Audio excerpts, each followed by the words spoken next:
53-year-old man marrying a 9-year-old girl is definitely wrong. Today, in Cairo, New York, London, it's wrong because it's a violation of the law. Eudora Comnene, the wife of King Baldwin III of Jerusalem, was born in 1145. She became the wife of King Baldwin III at the age of 13. But maybe today, in some other parts of the world, is not wrong because it's not violating the law or the customs and traditions of people. And maybe in those three cities, Cairo, London, or New York, few centuries ago, it was not wrong because it was not violating anything too. So to say that something is wrong or not, you have to say it's wrong because of what? Because it's violating what? Now let's go through European palaces to see more of these cases. In the 12th century, on September 14th in 1169, a Byzantine emperor named Alexis Comnenus II married a beautiful girl named Agnes when her age was only 9 years old. It was an official and natural marriage back at that time. Also, when do people get married? Usually people get married after they finish their studies because it's very difficult to study and be married at the same time. So in the cities you find girls getting married in the age of 22, 23 after they finish college. In the villages where usually people don't go to college, you find girls getting married in the age of 18, 19 after they finish school.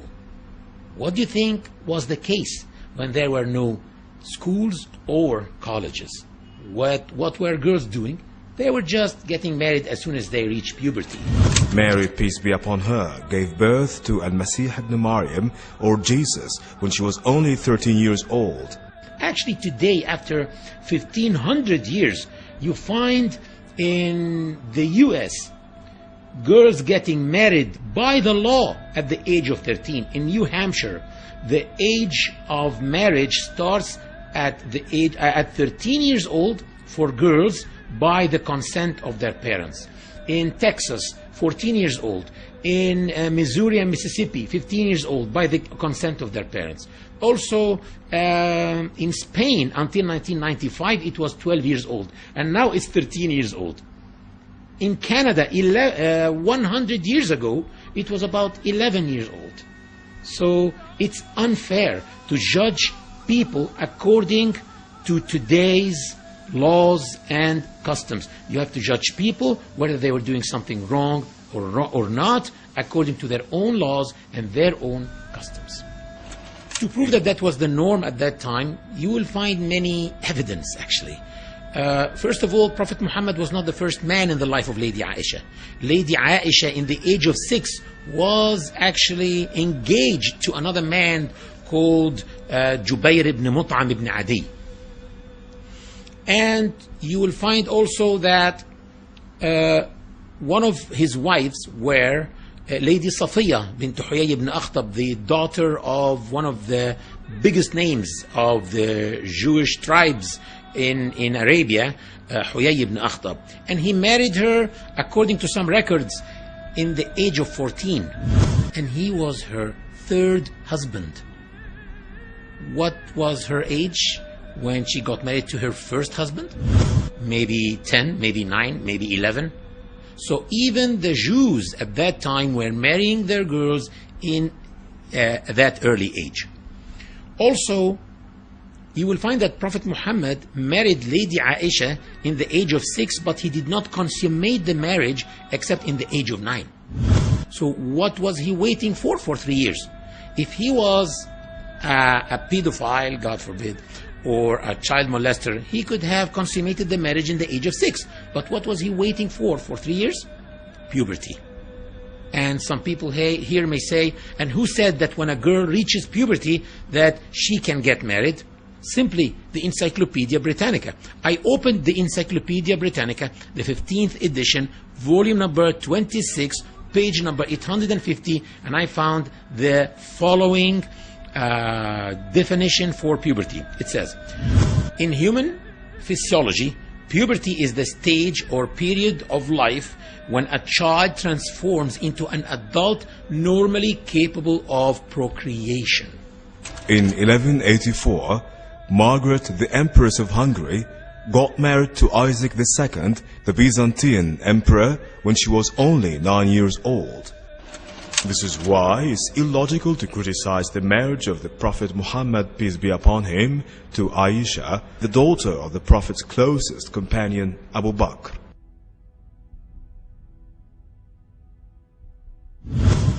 One may ask himself, did Prophet Muhammad, peace be upon him, had any enemies?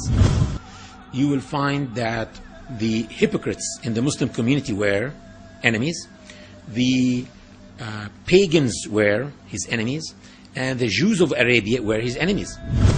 And you will find that they tried by all means to tarnish his image, and they called him all the possible bad names that they can. But they did not say that he was a child molester. Why? Did they forget?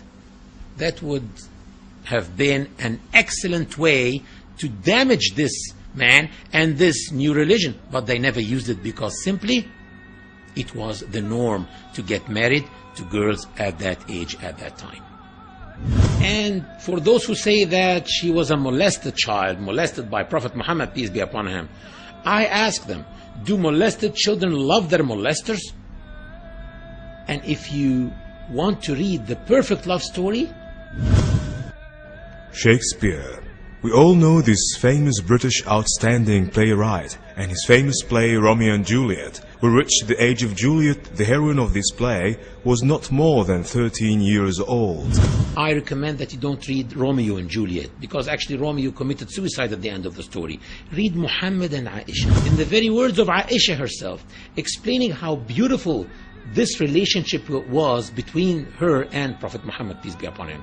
Lady Aisha explains that he used to race with her, and she says that when he used to drink from her glass, he used to make sure that she sees him putting his lips in the same place where she was putting her lips and to drink from the glass. Lady Aisha says that when she used to say, "Oh my God, I have a headache," he used to say, "It's me who can sense your headache in my head." Lady Aisha was so proud that he died in her arms. على رهبته المتبسم اقرأ نبي الله اقرأ وابتهل وبذكر ربك يا نبي ترنم